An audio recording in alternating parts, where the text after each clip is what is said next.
Now, in part or in question 7, so this is a probability question. Now, it says Tanya plants some seeds. The probability that a seed will produce flowers is 0.8, and when a seed produces flowers, the probability that the flowers are red is 0.6, and the probability that the flowers are yellow is 0.3. Tanya has a seed that produces flowers. Find the probability that the flowers are not red and not yellow. Now, now we know that the maximum value that we can get for any probability question is 1.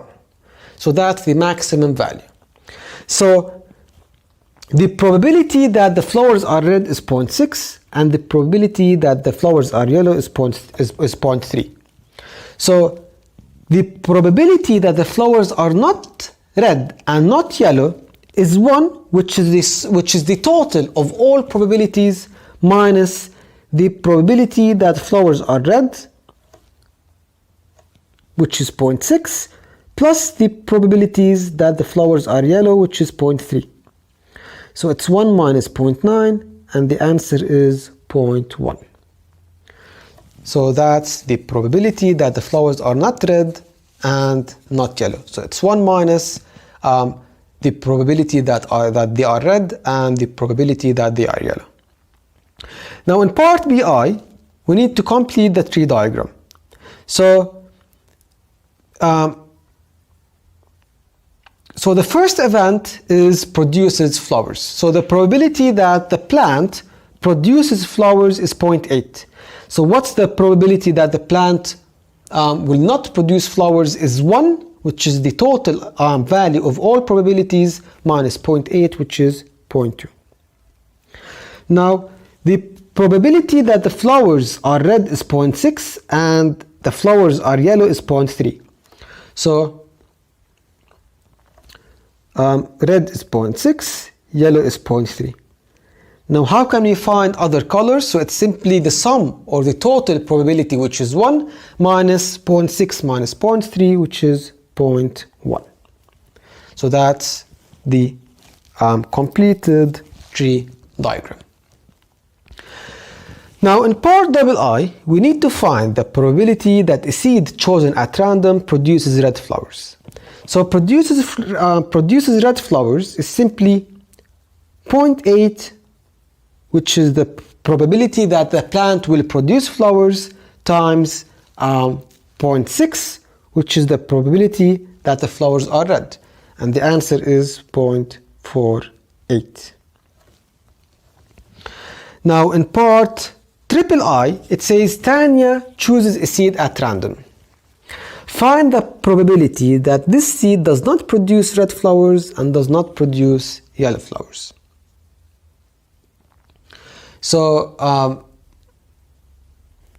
so in part I, so the probability that this seed does not produce red flowers is, so just a second.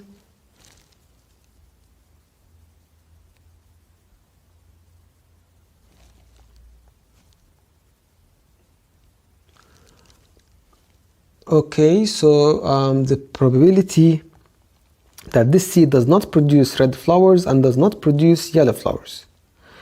So does not produce red and does not produce yellow. Yeah. So okay. So this okay. So the probability is okay. So does not produce. So that this seed does not produce red flowers is equal to 0.2.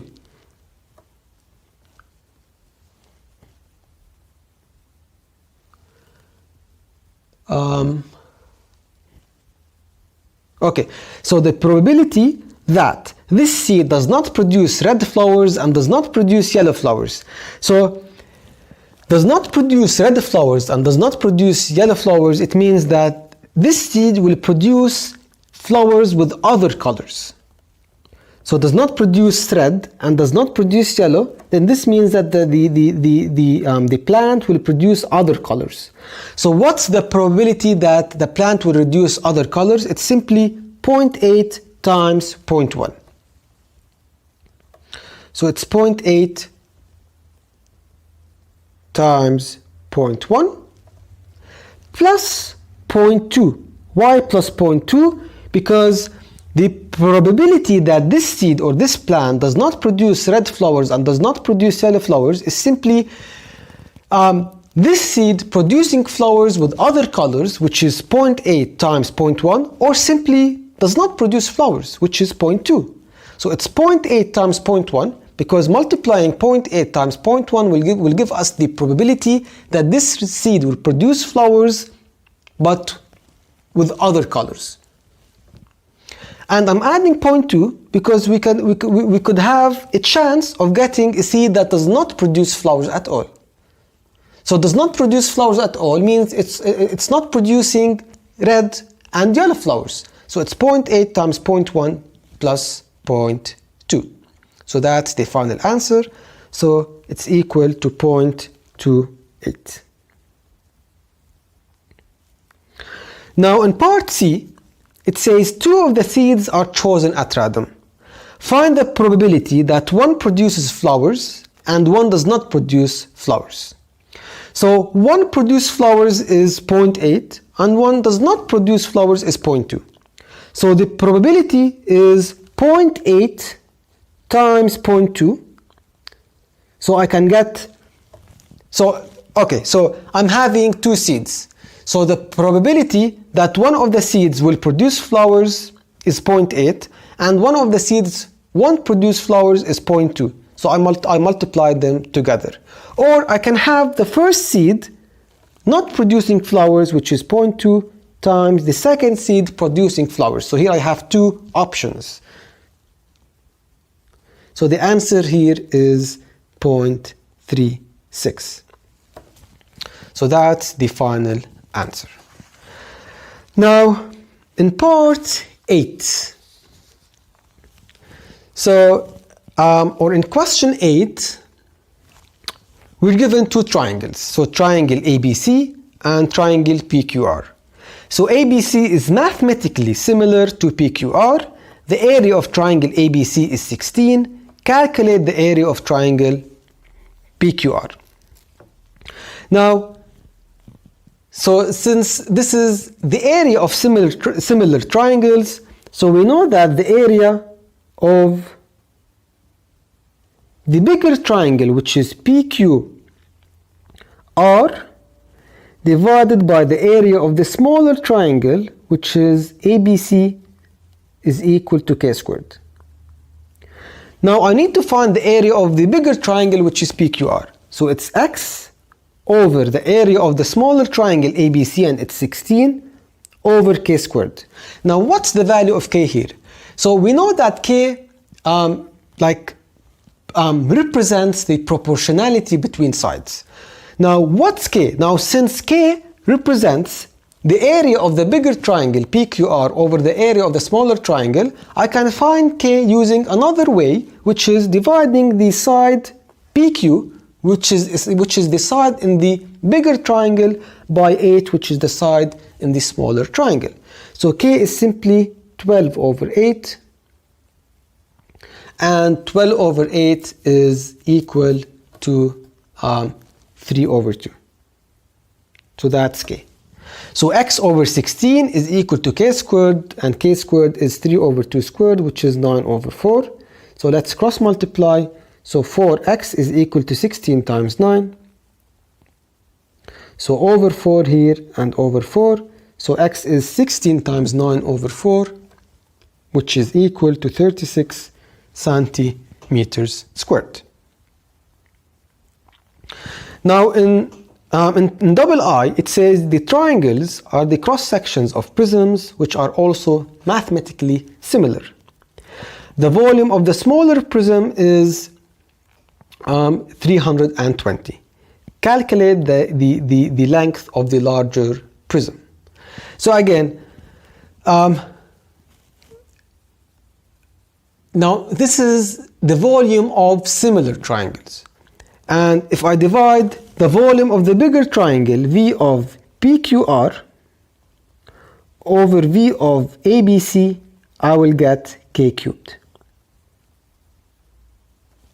Now what's the volume of PQR? I have no idea what that is. So it's X over the volume of the smaller prism, which is ABC is 320, and that's equal to K cubed, and K here is, we found that K is 3 over 2, so 3 over 2 cubed is 27 over 8. So let's cross multiply. So 8x is equal to 27 times 320. So over 8 over 8. So x is 27 times 320 over 8. And the answer is 1080. So that's the volume of the larger prism. And we know that the equation for the volume V is equal to the cross-sectional area times the height. So V here is equal to A times H, and A is the cross-sectional area. Now if V is 1080 and A should be the area of the larger prism, and the area of the larger prism is 36, because we found that the area of the triangle PQR, which is the larger triangle, is 36. So the area is 36 times H, so over 36, and here over 36. So H is 1080 over 36, which is equal to 30. So that's how I can get the length of the larger prism, by dividing the volume of the larger prism by the area of or the cross-sectional area. And we know that the cross-sectional area is simply the area of the bigger triangle PQR. And how can I get the volume? Using the volume of similar triangles formula, which is the volume of the bigger prism over the volume of the smaller prism is equal to K cubed. So we need to find the volume of the larger prism over 320, and this is equal to K cubed. And what's K? We found that K is 3 over 2. So it's 3 over 2 cubed. We cross-multiplied, we found the volume of the larger prism, and the volume of the larger prism is equal to the cross-sectional area of the bigger triangle times the length or the height. So the height or the length of the larger prism is 30. Now in part B, it says a cylinder with radius 6 centimeters and height 8 centimeters has the same volume as a sphere with radius 4 centimeters. We need to find the volume. We need to find the value of H. So here, the volume of the cylinder is equal to the volume of the sphere. Now, how can I find the volume of the sphere? So we're given the formula, which is V is equal to 4 over 3 times pi times the radius cubed, and the sphere has a radius of 4.5. So it's equal to 4.5 cubed.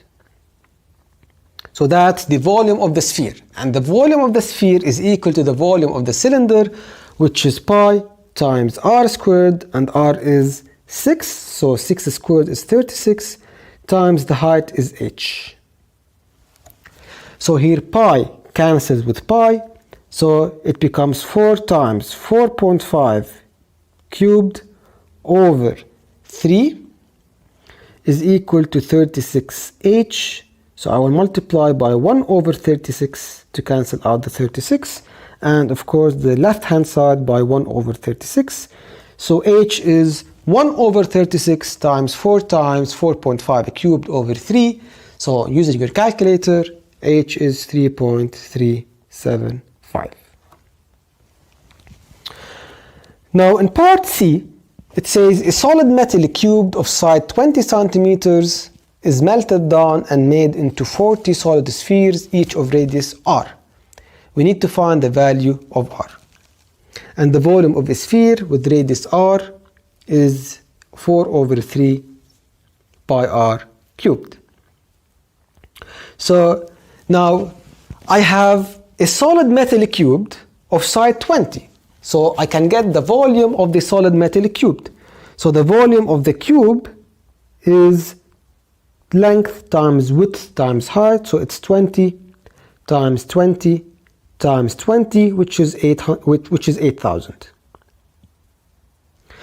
Now, the total cubed, so the total volume of the cube is melted down into 4 solid spheres. So the volume of one solid sphere is simply 8,000 divided by the number of spheres, which is 40. So 8,000 over 40, the answer is 200. So that's the volume of one sphere. So the volume of one sphere, which is 200, is equal to 4 over 3 times pi times r cubed. Now, I have an equation with one variable, which is r. So I need to cross multiply. 200 times 3 is 600, equals to 4 pi r cubed. So over 4 pi, and here over 4 pi. So r cubed is 600 over 4 pi. So r is the cubic root of 400 or 600 over 4 pi. And the answer is 3.63, rounded up to 3 significant figures. Now, in the last part, it says a solid cylinder has radius x and height 7x over 2. The surface area of a sphere with radius r centimeters is equal to the total surface area of the cylinder. Find an expression for r in terms of x, and we're given that the surface area of a sphere with radius r is 4 pi r squared. So here, the total surface area of the cylinder is the same as the surface area of the sphere. So if I find the total surface area of the cylinder and I equate it to the surface area of a sphere, I will get an expression for r. Now, how can I find the total surface area of a cylinder? So the equation is 2 pi r squared plus so the equation, so the surface area is 2 pi r squared plus 2 pi r h. So that's the surface area of the cylinder. So it's 2 pi r squared plus 2 pi r h. So the cylinder has a radius x, so it's 2 pi x squared plus 2 pi times x times the height, which is 7x over 2. So this is equal to 2 pi x squared plus, so the 2 here cancels out with the 2 here, so times 7 pi x squared, which is equal to 9 pi x squared. So that's the total surface area of the cylinder. Now, how can I find the surface area of the sphere? So the surface area of the sphere, so this is the cylinder. So the surface area of the sphere is 4 pi r squared. And r is big R, so it's 4 pi big R squared. Now the surface area of the sphere is equal to the total surface area of the cylinder. So 9 pi x squared is equal to 4 pi r squared. Pi cancels with pi, so r squared is equal to 9x squared over 4, and r is the square root of 9x squared over 4, and this is equal to 3x over 2. So r is 3x divided by